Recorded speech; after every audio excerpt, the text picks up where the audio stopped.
anytime that I go to a session, I hope there's at least one thing that I can carry back and use, make me think about, and do those things. And so I hope today is the same way for you. So how many of you in your career have had an initiative or something that you talked about for a period of time, and after you researched it and you rolled it out, and then as you were out in the buildings talking to different people, there were just different interpretations of what you had anticipated. In fact, when I got out to the community and even some board members, it was much different. Or does everything always happen as you plan? All right. And so it's like, how did that come from this? And so what I really want to talk to you about is teacher leadership in a little bit different perspective today, because this is really what we're looking at. What do we want? We want to make the best decisions based on the best information available and have those decisions fully implemented as intended by happy, fulfilled professionals, with the result being the outcome or one better than was originally desired. And so that's really what we hope for. And so how do we get that structure? And so part of what we're going to talk about today is our role in developing teacher leaders. And so oftentimes when people think about teacher leaders, they think about, okay, who's going to be the next assistant principal at the high school, or who might be a curriculum director, or who might be a department head, or who might I bring over to the central office to do those things. And while all those are great reasons to develop teacher leaders, what we're going to talk about today is developing teacher leaders to stay teacher leaders. We need teacher leaders to be teachers and great leaders in our building, and it helps all of us be more effective. And so we're going to talk about specifically some things that we can do to make that happen. One of the things that we always try to think about before we get started is to think about the why before the how. Oftentimes as educators, we'll just jump into, okay, we're going to do this, we're going to do this, we're going to do this. It's very linear thinking, step 1, step 2, step 3. A lot of times we'll put a timeline with it and where we'll end up. And really sometimes we just need to stop and say, why are we doing this? Why are we doing this? And so why we're doing this is we know that we can see some pretty significant results in our school corporations when we develop the capacity in people that we have. And so at the end of this, I'll show you not only some affective things from our school corporation, but also some academic things from our school corporation. And let me kind of preface this by saying a little bit about Brownsburg. Brownsburg is just west of Indianapolis. We have 8,400 students. We have 6 elementary schools, 2 middle schools, a high school, a non-traditional high school, a large preschool, and then Alpha program, which is a small school we partnership with Plainfield and Avon on for kids with serious emotional disabilities. So about 8,400 students in that program. We're about 1,000 staff members. We're growing. We're about 175 students this year, about 225 last year. And as far as affluence, we're about 25% poverty. And so most of you are saying, wow, I wish I only had 25% poverty. I get that. My wife worked in a district with 80% poverty. I understand the different dynamics that come along with this. And so I'm not saying that this is a plan for you to take back to your school and just do exactly what we're doing in Brownsburg. These are some ideas and concepts and structures that you'll need to change according to the size of your district, the poverty in your district, and the issues that are in your district. But I'm telling you that the tenets that you'll find in this can help you be successful. So here are some must-haves. The vision that supports the development of teacher leaders, and we're going to talk about a real vision that's a focus. The system that supports the vision. We're really big about the systems, and why is that? We don't want every time when somebody leaves us to have to go back and redevelop all that stuff, that the system just continues to work. I will tell you, I've been superintendent for 6 years in Brownsburg. I have the advantage of going back home. I graduated from Brownsburg in 1980. I lived right next door to my dad. I bought 9 acres off of him. It seemed like a good idea at the time. It is a good idea. And so back home, understanding those things, but a system, we had, in the 6 years, we had an elementary principal leave 3 years into our process. He was replaced. Seamless transition, the smoothest transition I've ever seen, because everybody knew what the system was. The person came into the system and it kept going. The leadership of the central office, we're going to talk about that, whether you're in kind of a one person in your central office as far as leadership, or you have a few more people in there. And then the starting point in implementing the vision. So what are some things that you can do when you get back to your district to begin to talk about teacher leaders, and how does that work? I think is important that we look at that. So let's talk about the vision that supports the development of teacher leaders. I'm going to start by sharing with some core beliefs. I'm not going to read these to you, but I'm just going to share this with you because I think it's so essential. When I was a new principal in 1992, I went into staff and I had this belief that people would know my beliefs just by seeing my actions. That, I wanted to not only say it, I wanted to do it. And that's a great approach with only one problem. It takes too long for that many people to get to know you that well. And so one of the things that over my career in leadership, and I've just been in about every position possible, is that now I share these the first time I go into a building. So when I was a new principal in a new district, I shared these when I became superintendent, and I revisit these every odd year that I'm superintendent in Brownsburg. We put these up at our staff meeting, and I talk about them again, and I hold people accountable. And so when you have core beliefs like this, I have to tell you, it makes a decision-making process much easier. When you know deeply what you believe when you're faced with a tough decision, it makes a decision easy. You don't waffle on those things. And so there are a couple that I really want to speak to.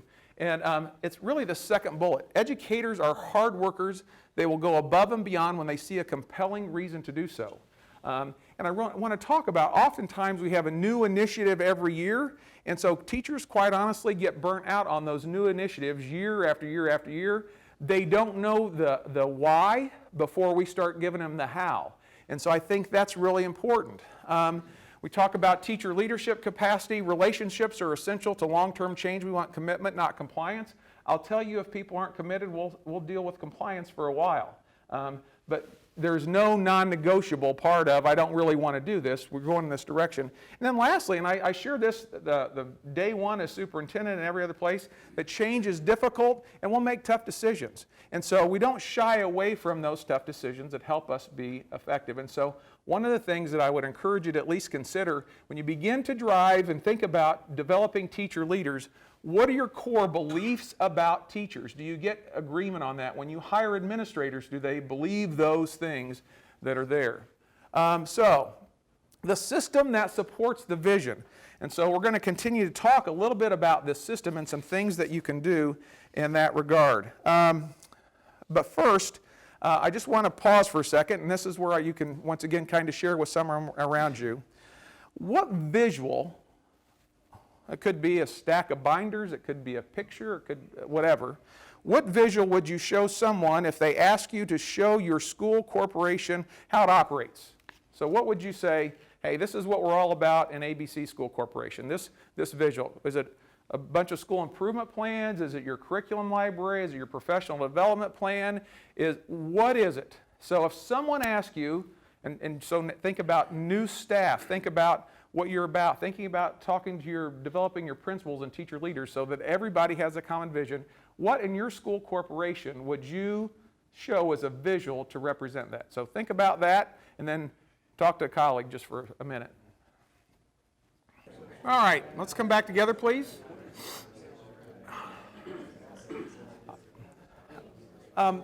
What I'm going to show you is a system that was developed by teachers, not a system that was put in place for teachers. And there's a real difference. And so this is the visual that we use. And let me explain it to you. We really, and this started when I was assistant superintendent, and it was developed with a group there, and then it was revised when I got to Brownsburg with a group of people, and we revised it just a little bit this past year. But we wanted to show what we're all about in Brownsburg to really give some clarity and coherence to what we're doing. And by the way, I think all these slides are in your big packet, and if you need me, you get my emails on the first one, I'll be happy to send them to you. So here's what we started with. We said, the Indiana Academic Standards, that's the guaranteed and viable curriculum, that's what you teach. That's non-negotiable, you can't supplement it with other stuff. You must teach that curriculum, okay? That's the basis for what we do. These are our Brownsburg Community School Corporation goals. Those are outcome-based goals, whether they're graduation rate, whether they're ISTEP, whether they're DIBELS. Those are our goals. And so, for example, let's just say in our district that the goal for language arts in third grade is 90%, okay? We have some schools in the past that have exceeded that. They can't lower theirs to that, but let's say a school's at 88, The corporation goal is the minimum goal. Other schools in the district that have exceeded that must push their number. They can't say, oh, well, we're 92, so as long as we get 90, we're good. If they were at 92, the expectation is that they continue to push. Now, we did allow people on the last I-step, when they got to 95, we said that's a standard goal. You can just hold steady. We don't expect you to grow. So, standards, this is what we teach. Here are the school corporation goals. The school goals must come from this. And so when they sit down as principals to begin to look at their goals, they look at the district goals, and that gives them coherence of what we're doing at the district. And then they begin to talk with the teachers about their professional growth plan that's developed on the school goals. So as a group of third grade, let's do fourth grade, that's a little bit easier. Fourth grade teachers get together. Let's say it's 90% language arts. We sit down, and of our 4 fourth grade teachers, they sit down and they say, okay, it's 90%. Somebody says, well, you know, I have the ENL cluster. I might have the special ed cluster. I'm looking at the kids' scores from third grade. To get to that 90%, I can probably get some kids up, but the kids I have now scored 84 last year. I'm going to try to get to 88. And then another teacher might say, I can be 90, but then the one person that has a high ability might say, you know what, I can get us there because I think I can get 94, 96, 98% of our kids there. And so they begin to talk about those things, and they develop their professional growth plans based on the school goals. And we inserted the best instructional techniques. One of the things that we've picked, and there are a number of sources out there, is Teach Like a Champion. That gives us some common language to the instructional strategy we use. Everybody has the book. We refer to that. The faculty meetings are developed with professional development in that area. So when we talk about instructional strategies, it is the common language that holds us together. Focus on student achievement. So we don't have a professional development plan here, and a school improvement plan here, and professional growth plan here, not knowing how they all link together. We have one plan that fits right in the way that this works together. For us, our professional learning communities are the glue that hold it together, and we'll talk a little bit more about those later. Data and evidence, professional development, reflection and revision, all part of that. In Brownsburg, for the last 5 years, we have early release on Wednesday. Our elementary staff have decided to meet before school so they can go home a little bit earlier, so they meet in the morning on Wednesday for 50 minutes before the kids get there. Our secondary staff meets for 50 minutes afterwards. The kids leave 30 minutes early. So that's been the real key. There are times every quarter when we don't hold a regular PLC, but we stop and reflect on our practice. It's part of what we do. We say where we've been, and that's important. Now, let's talk about professional development. In the last 2 years, I've denied 2 professional leave requests because they weren't aligned with us. Very few people ask anymore. I can't go, I got a thing in my mailbox, or I heard the service center's doing something, or I read a book on this, and so can we go? They don't even ask anymore. They know that if professional development is not aligned to our student achievement goal, specifically about what we're doing here, that they can't go. We share that with our new teachers. So when you come into our district, this is what we're about. We explain it to you. Why are we doing school improvement plans? How does your professional growth plan tie into those things? It brings great coherence. Now, what's this have to do with teacher leadership? All right. Oftentimes, people get questions why. Man, I just submitted a professional leave request and I got turned down. Or I'm thinking about going to this conference. It's so much nicer when teachers say, you can submit it if you want, but if that's not aligned with what we're doing, the answer is going to be no. And so the principal, the superintendent doesn't always have to be the person saying no. It's the people that understand this is what we're about, this is what we do. This system is as much about what we don't do as it is about what we do. And so those things are real important. So when I talk about this visual, I have to tell you, this saves us a ton of time. It's been real helpful. I think you could probably develop it with your leadership team and then get feedback from teachers on it in a half day. And it just brings great coherence. And like I said, we revisit every couple of years to see if we want to revise it. But it just really is kind of the anchor for what we do in those regards. Any questions so far?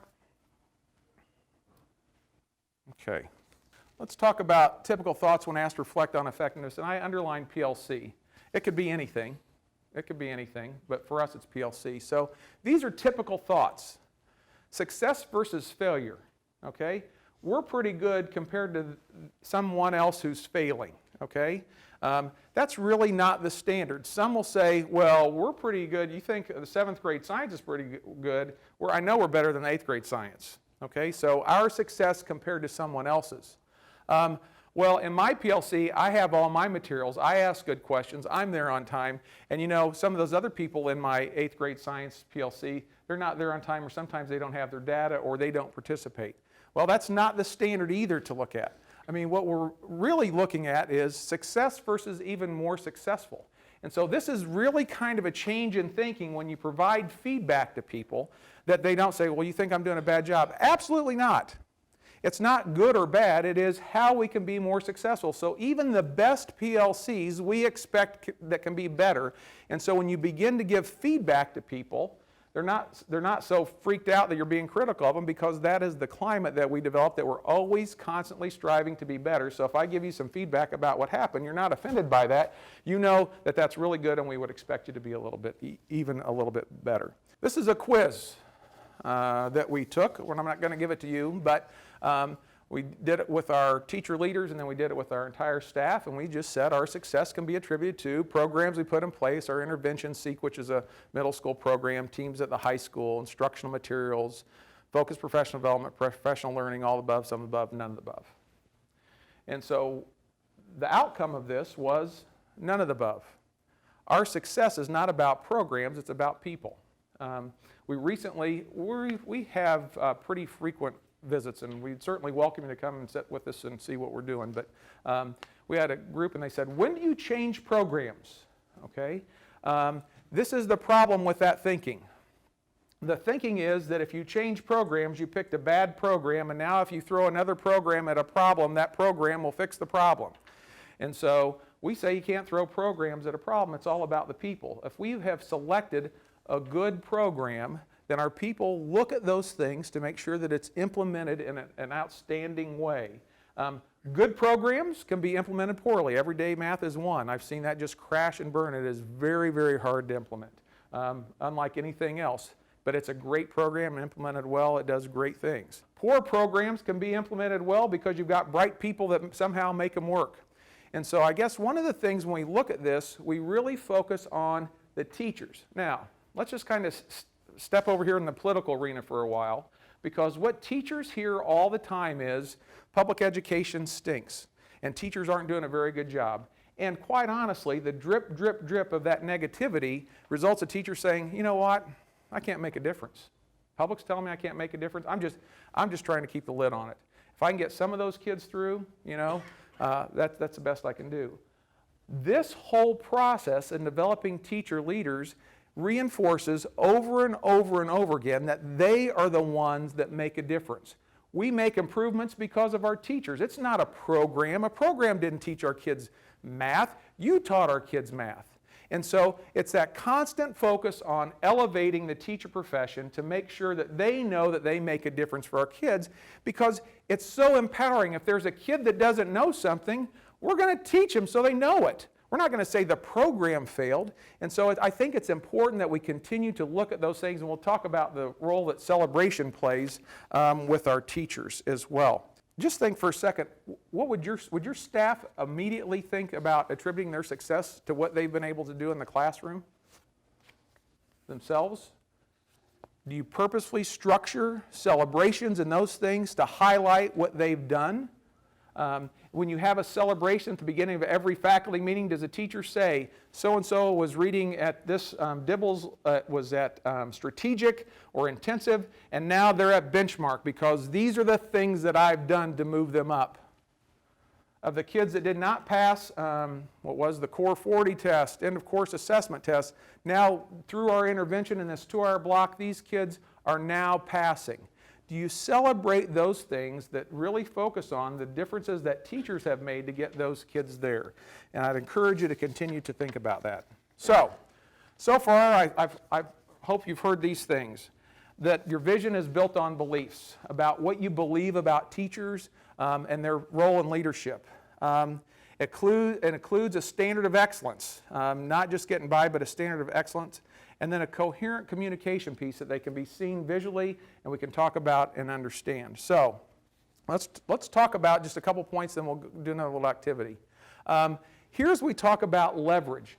And we talk about leverage very often about where's the least amount of work that we can get the biggest leverage for change. And so we talk about put a good person in a bad system and the bad system will win every time. That's a Deming quote. That the system, sometimes we think about, and I remember about my first year of teaching, they said, here's all your teacher materials, right here, go. We do a new teacher orientation the first day, then we're done. Have a good year. What do we really do if the system is not supportive of our folks? Is that their fault? Should we be surprised at the end of the year that a new teacher is struggling because they're now 6 weeks behind in the curricular content, or the expectations they have for their kids aren't there? Is that really their fault, or was the system not supportive of them when they got in there? When they struggled with disciplinary issues and classroom management, did we support them there? And then the last one on this one, manage the system, not the person.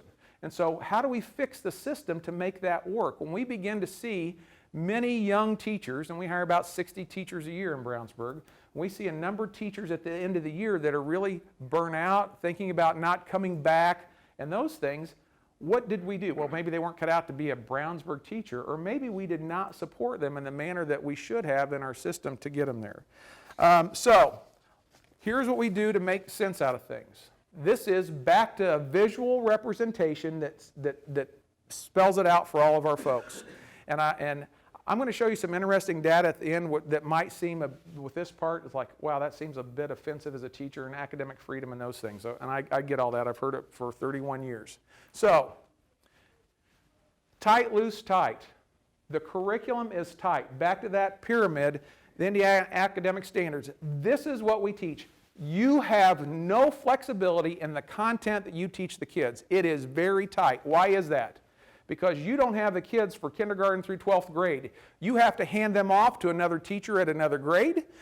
You have to hand them off to the teacher in the next course, and so they must know that content to be successful vertically as you pass them along.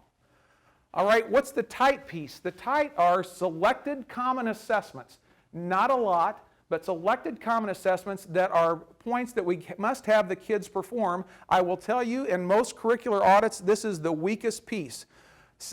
Research says about 75% of the teachers start with what they're going to teach, not the outcomes they expect of their kids. It really should be that backwards design process where we expect what we want the kids to know.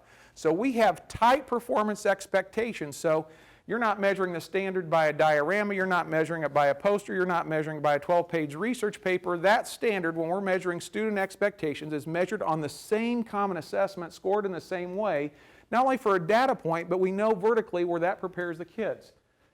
What's the loose piece? How you get them from here to here is up to you. Knock yourself out. All right. Here's what I'll tell you that we found over the last 5 years. As teachers get together in PLC and they're talking about this and kids struggling, they share their best ideas. I don't bring my B game in today. I bring my A game every day. When my A game isn't good enough, I don't have an A+ game to go to. I've got to steal an idea from somebody. And so we begin to share, teachers share that this worked for me, or you might try this. And so what you had was once an instructional menu that was like this, that in certain content areas and certain times during the year begins to get a little bit more narrow. And so instead of 100 choices of way to teach us, we might find 12 or 15 that are the most effective instructional strategies to teach that content. And we've seen success with our kids over the years to do that. And so when we talk about this piece with our new teachers, and I will tell you, when we hire teachers with experience, this is their biggest struggle, because typically they've been left in a classroom to be taught, just get through the 3rd grade curriculum by the end of the year, and this part they really struggle with. So this really kind of helps them to begin to understand the system and what we get into. Let me just kind of pause here. We have a common elementary schedule in all 6 of our elementary schools. So I can walk in any elementary school at 9, 10, and 3rd grade, and they're teaching math. They're teaching math in every 3rd grade classroom in Brownsburg Community School at 9, 10, and I can go from classroom to classroom and I can see the same content delivered in a variety of ways. One teacher might be doing whole group, one might be doing small group, one might be pushing in with instructional assistant or resource teacher, but it's the same content. Now, what does that help us do? When we meet Wednesday in PLCs, our teachers begin to have conversation specifically about what they're teaching, because they're teaching the same content. And they're moving the kids towards that same common assessment. PLCs lose their effectiveness when we're not teaching the same content. And so when people say, what's the first thing that you need to do? I would say that you really need to have that common curricular content to move things forward. So, real quick, I want to talk about the JCurve. JCurve is not the Jim curve. The JCurve is the research curve of talking about intervention. And basically, in brief, it says, every kid can learn. Some kids, it just takes more time.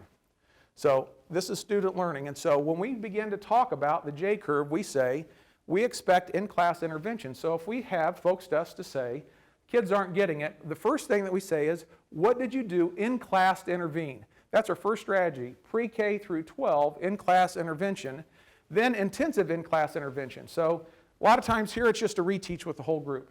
Here it's while everybody else is working, I pause small group, even in our high school classes, because high school now begins to understand that intensive in-class intervention is expected.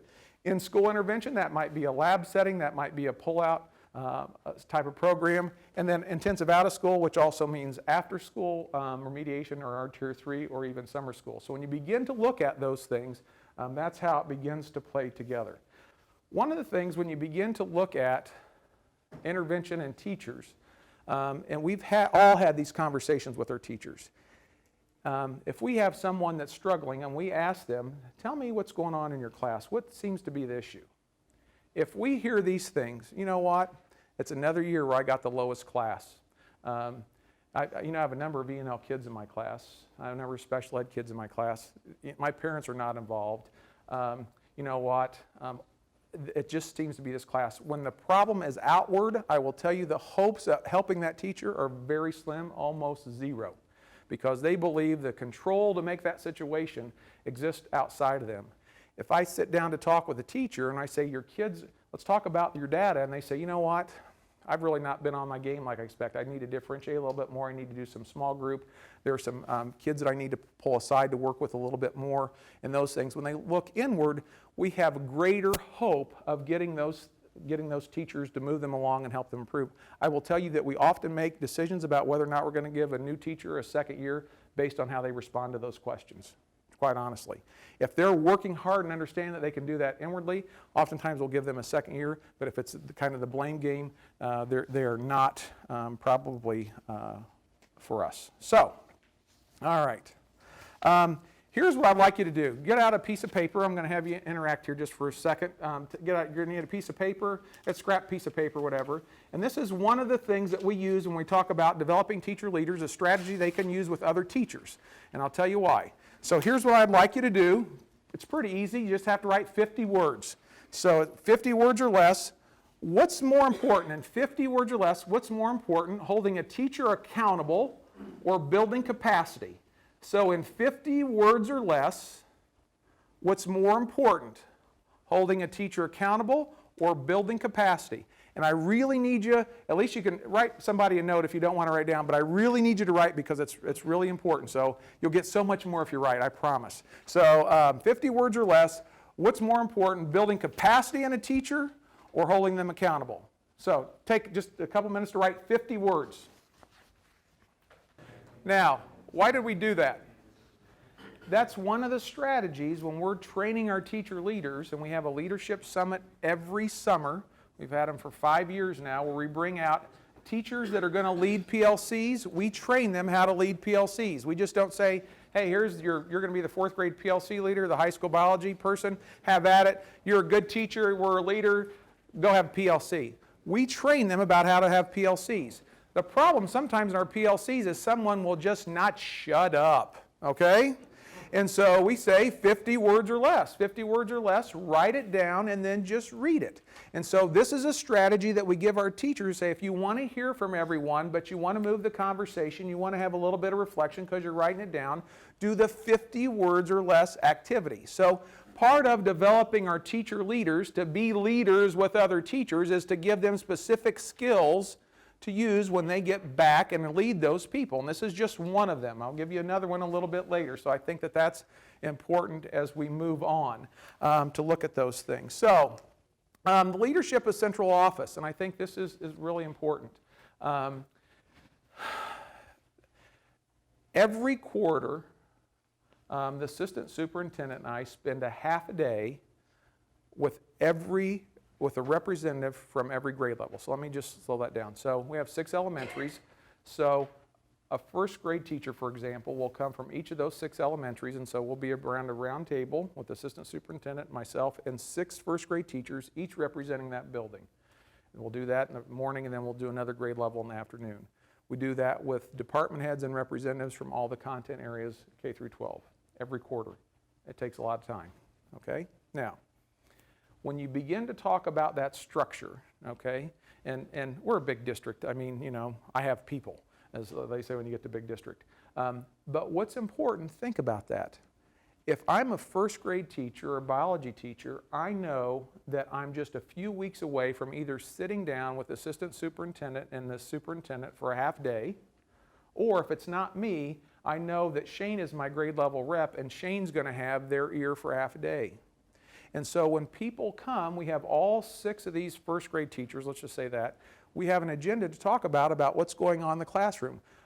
Hey, you know what, we're in our math curriculum map right now with everyday math. We believe that everyday math is weak in this area. Other first grade teachers, are you seeing that in your building?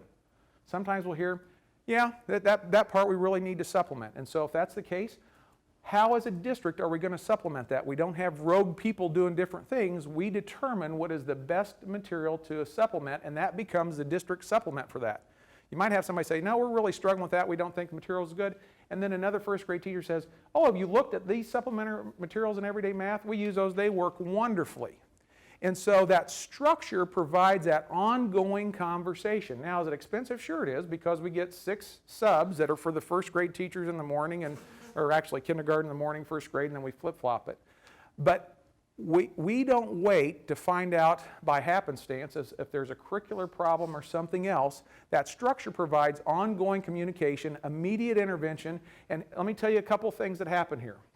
And this is really true. We believe that the people who are responsible or closest to implementing the decision should be the ones that have the greatest impact on the decision. You know how many days I'm going to teach first grade math? 0. Okay? So the people that are teaching first grade math should have the biggest input on what happens in first grade math. How empowering is that? And so a lot of times when they come, they'll bring something up and a decision will be made at that round table with those first grade teachers. They believe and know that they have the responsibility to take that out and share it with their people. Typically the assistant superintendent, I just facilitate. Now here's the problem. We didn't involve the principals in that conversation. The principals say, well, they came back and they changed something in first grade. Yeah, they did. Because we really cut the bureaucracy out of, they needed to know that for right now. We didn't need to wait till we had the next principals meeting so we could share with you, so you give us feedback and we go to another committee. Those are the people, they took it back. Those 6 teachers shared it with every first grade teacher in the district, typically the same day, and they made the change and we were going. That really empowers teachers. Those are teacher leaders. They're respected by their peers. They have power to make change. And I think that's a real essential component. Here's the other piece. As superintendents, have you ever communicated something to your principals and then what you hear out of the building is something somewhat different than what you communicated to your principals? Maybe that just happens in Brownsburg, okay? Now, if I'm communicating with a teacher rep at every grade level, the same message. At an elementary, there are 6 of them going back. At the middle school and high school, there are more of that going back, talking to the teachers. So it's not, and I trust my principals. We have great principals. But the flow of communication is not a single channel based on the discretion of the principal. It's back to all those folks. And oftentimes, we'll have teachers, or we'll call and say, hey, we're just talking to our principal. They interpret it this way. We interpret it this way based on our meeting with you. Can you help us out a little bit? Or the principals will say that. So the effectiveness of that communication is much greater because of that time commitment that we have with our teachers. And so things move pretty quickly. We're pretty fluid in how things move, and that works out quite well for us. Here are some things that I want to talk about. What we do in the central office. We provide that structure to meet. We facilitate those things. We provide coaching and support. It's not uncommon for people to say, for example, we were meeting with the high school group and they said, you know, we have more kids than usual that really need help in algebra. And so based on that, we were able to channel support quickly back to the high school. Provide the staffing. A lot of people have these wonderful ideas about why they became superintendents. I love the building. I love being with the kids, but I was as a principal in a district, and we were loaded. That district was loaded, as back in the good old days when schools had money. We were loaded, and we needed an instructional assistant for 18 grand that would help out a number of kids, ease stress and anxiety on teachers. And I went to the central office and begged on bended knee for one measly instructional assistant that would have cured a lot of things. And I was told no by the central office.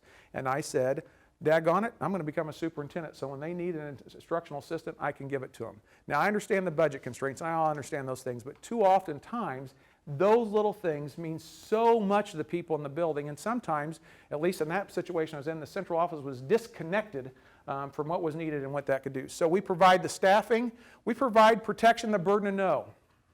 If you talk about teacher evaluation with our teachers, they'll say, yeah, we have it, we do it, it helps us get better and those things. We don't let the DOE get involved with our teachers. We're going through this, and here's a little free tidbit for you. We're going through the evaluation audit, and so now they're coming back for the other audit. They want to talk to 8 to 10 of our teachers, okay? And this is what, oh yeah. But they want to do it at a convenient time at 10 o'clock, okay? And I'm not going to turn that into the DOE bashing. So when I called down there and I said, can you tell me the statute that says we have to provide 8 to 10 teachers for you to meet with to talk about that? No, there's no statute. Can you tell me about the ESA law, federal? Nope, none of that. Can you tell me about state board action? Nope, none of that. We just put it in our waiver. I said, so there's no legal requirement that we have to provide 8 to 10 teachers for you to interview about the evaluation. No. I said, then we're not doing it. We'll find some other way to get you that information. Our teachers are too busy teaching. Our job is to protect them. A lot of times when people say, hey, can you try this new program? I'm with the Lions Club. I'm with the Sertoma Club. I'm with the No Bullying Club. Can you try these programs? Nope, sorry. We've got our curriculum. The burden of no for a leader is just say there are some things we are not going to do. And so teachers really appreciate that because it's easy for us to say yes because we're in Kiwanis with that guy and sure they can do it to all third grade, but it's the third grade teachers that have to decide what core comes out of the curriculum so they can slide that new thing in. So we provide the protection of burden of no. Communication, we talk about purposeful redundancy. I talked about that with those meetings. Formal, that group, and then informal. Sometimes I'll be in the building and somebody will come and say, hey, there's this great conference. Just a side conversation we always refer back to, well, you know how we operate. And so the informal can't be different than the formal. That's real key. And I call it the wink and nod. Oh, yeah, for you? Yeah, go ahead and wink and nod. I'll wink and nod, and you'll know that you're not supposed to go. I'll know you're not supposed to go, but you're going to go, and we'll just kind of go through that. That tears down the system. You have to be consistency back to those core purposes. And then lastly, and when necessary, provide urgency. We know the best place for change is safe and urgent. Safe and urgent, okay? We call it the pucker factor. When you have the pucker factor, people aren't feeling safe, and so you need to create some safety there. So here's what I want to talk about, this next piece here, the starting point for this piece. You hear a lot about accountability. If I gave each of you a card right now, signed by the governor, signed by, signed by whomever you wanted, and you could go back and you could just give it to a teacher and they were done. They were fired. They had no due process rights. They were out the door.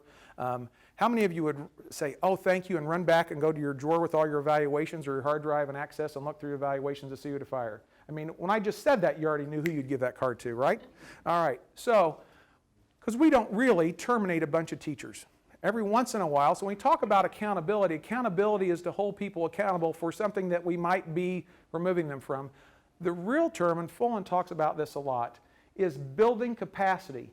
If someone can't do something now, it's not likely that we're going to get rid of them, so we need to develop capacity in that person to be able to do that. And so it really changes about, I'm going to hold you accountable to, I'm going to come alongside and build capacity in you. Because why? I know you're going to be here. It's very unlikely that we're going to fire you, especially over those things. So I'm not holding you accountable for it. I'm going to build capacity. And so I'm going to train. We're going to provide teacher leadership and those things to get those done. So if that's so important, I guess this is the question. What are we doing to develop our teacher leaders? So what's the essential curriculum for your teachers leaders? What do you want them to know? If I ask you, are you developing your teacher leaders, I would imagine most of you would say, absolutely, we're developing our teacher leaders. We think that's important. So I would say, what's the essential curriculum for them? I would say, what specific leadership skills do you want them to possess? And then lastly, how are you purposefully teaching them? What are you doing if I looked at your calendar or looked at somebody else's that you delegated that to, and quite honestly, those teacher leaders want to interact with us as superintendents.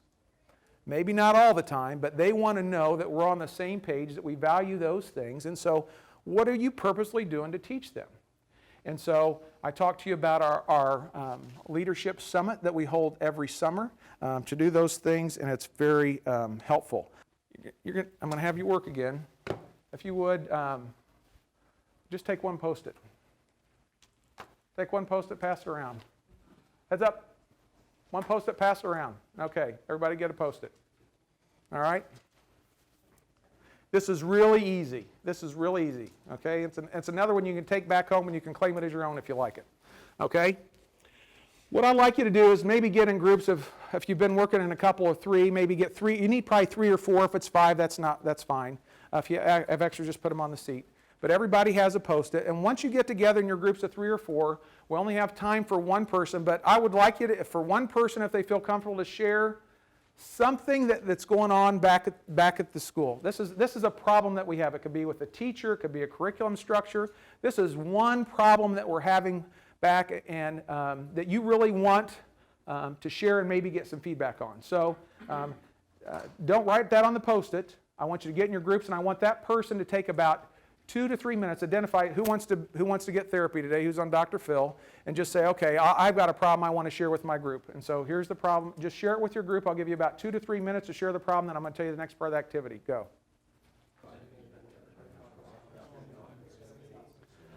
Okay, let's come back together. All right, if you've shared your problem, you get to take a little break on this next part. But if you heard about the problem, this is what I want you to do. On that Post-it, I want you to write one question that you would like the person who has the problem to ponder as they go back to address it. You're not answering their problem, you're not telling them what to do, but having heard that brief summary of their problem, there's something you'd say, you know, have you thought about this? Would you consider, what strategy? Write a question for them that they need to ponder before they go back and address that problem. Go ahead and write that question for them. Okay. Now that you've written that question on the Post-it, if you would read that question to them in your circle pretty quickly. Just whip around, just read the question, nothing else, no editorial, read the question, whip around, go quickly. Now, give the person the Post-it. The person with the problem, give them your Post-it.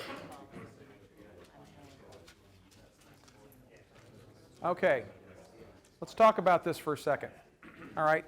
Typically, we do this over a longer period of time where we go, the person would share their concern, their problem, and then everyone would write the question. They would just read the question, then they would give them the Post-it, and we would go to the next person. This practice, first of all, practices listening, practices reflective questioning, and also is not that we're the problem solvers for people. It helps us decide that there are other ways to look at those things, and so you give the people, here, don't go do this. Here's some things I just ask you to think about. Ask you to think about those. And so you can do this structure, this activity with a lot of different things, but one of the things that our people say is, I appreciate people listen to me, and I appreciate a lot of ideas because I never thought about that. That's a great question. Before I go back and begin to address that, I'm going to ponder that a little bit more. And that also helps other people hear the other solutions to the problems as you go around, because you hear everyone's problem, and you hear 3 or 4 or 5 potential questions to begin to address that. Sometimes you hear everybody else's problem and you say, I'm feeling better already. My problem's pretty minor compared to everybody else's. But once again, it's a structure to help teachers become leaders as far as asking questions. And also, teacher leaders do not have the positional power to reprimand one of their colleagues, and we want them to be really good at what they all used to call, Art Costa call that cognitive coaching, asking them questions to get them to that same place. And so this is a way to kind of practice that. So one of the things that we talked about, we're kind of into the curriculum now. This is the curriculum that supports a vision. So these are all selected slides through the summit over the last few years about effectiveness in communication that as leaders, and we just talk about ourselves as leaders generally, whether it's principals, curriculum directors, teachers, superintendents, we all face these same things. Clarity and expectations, what we mean, what people think we mean, and what actually gets done. And so we begin to talk about that. And so a lot of times teachers think it's just them. And so sometimes to understand that we all as leaders have very similar problems. When there's alignment, there's less tension, and the tension that does exist is more easily resolved. That alignment, going back to an anchor about what really stands, is really helpful. And then the goal I always say, the goal is to get better, help others get better, enjoy both. It's pretty simple, pretty simple. We want you to get better, we want you to help others get better, and we want you to enjoy it. What a good thing. Pretty easy. All right? Are you getting better? Yeah. You helping other people get better? Yeah. Are you liking it? Yeah. Just because you're asking, if I really tell you the truth, no, I hate all of it. I mean, but you really want people to feel that at their core. Okay? So, here are some observations. We talk about these things as well, and I'm just going to kind of whip through this because these are curriculum pieces as far as this teacher leadership. And like I said, what we'll do is we'll have in the summer, we pay our people to come. They'll get for us it's about $120 a day, so they'll come. In the morning it's curriculum about this, whether it's other teachers presenting. I typically present a little bit every year. Then in our place, we cater in Qdoba, which is like the tradition of the Leadership Summit every year. And then in the afternoon, those leaders go back with their principals and spend the afternoon talking about how they can make things more effective in their schools. And so this is the piece here that we begin to talk about. Maybe not broken, but back to that first part, successful in getting, how do we get even better in those things. This part I stole from Laura Lipton and Bruce Wellman, and I think this is so important. And this was from our first leadership summit that we shared with them. And it says there predictable tensions arise from groups, and we'll just take this first one, task relationship, okay? We lost a couple people already in here because when I said you're going to have to write and share, I'm out, I'm done. I'm done. If I could sit and get for an hour and 15 minutes, I can put up that no matter how boring you are, but I'm afraid you're going to make me hug somebody, touch somebody, or tell a personal feeling. I'm gone, okay? So those people are task. They have the same people that were here like, I haven't seen you in so long. How are the kids? And tell me about that. What did you do? Haven't seen you since the morning. What have you been doing? They're all about the relationship piece. And so as a teacher leader, you're sitting with those same 4 people in that wide range and trying to get the task person that's just, it's 3 o'clock, it's 3 o'clock, it's 3 o'clock, another person that wants to hear and connect in those relationship pieces. So as a leader, knowing that dynamic is there, how do you move through that? Well, we had somebody say, well, I think I've got this down, Jim. I'm going to be right here in the middle. And I said, then you won't please anyone, okay? And so what many of our leaders do is they share this right at the very beginning. And they'll say, you know what, Jack, I know you're big on task. You're really big on task. And today, you're going to love today. But there might be parts of next week when we get together, it's going to be about relationship that's going to be uncomfortable. We all recognize that about ourselves. So we just put it out there. And they do the same thing about all of these things down here as well. Some people want the detail. I mean, this person... we begin to look at some of these things. First day of school, when's our May faculty meeting? I need to know the time of our May faculty meeting. It's not for 9 months, okay? The other person in May, it's in the morning and you say, hey, we're going to have a faculty meeting after school. Whoa, that's plenty of time. You could just tell me that when the bell rang, the kids went out. I've been fine with that. All of those people we have, and so how do you lead those different people? And so teachers don't understand that. In fact, this is some stuff that I'm still learning as we go through this. How do you bring those dynamics together? Here are some of their premises and principles. Once again, Laura Lipton, Bruce Wellman. It's good stuff to read. In fact, this was our first leadership summit. We went through this about how groups can develop. We really talk about a very purposeful agenda. The whole stuff of writing down on not having an agenda, not having an advance, not planning it. Quite honestly, I probably spend about an hour and a half for every time I meet with our principals planning that meeting. And then I expect them to plan that much when they plan their faculty meetings and those things. That time is so precious that we need to plan that very well. And so these are real important. I'm just going to whip through some things. These are some different strategies. Third point we use a lot, that is that we're not debating this stuff. We put the student work on the table and we directed the student work, so that's the third point. Let's see, establish anchors. A lot of times that'll be a chart, writing charts, so we come back to the chart to anchor our conversation. So these are different skills that we provide as far as our leadership curriculum for teachers. Once again, we're not saying go lead, we're providing them the tools to be better teacher leaders. So I'm going to whip through this because I want to get to the data in time for questions. This is one we just talked about recently, the different types of feedback. To help define the different types of feedback for them and so they could see those things.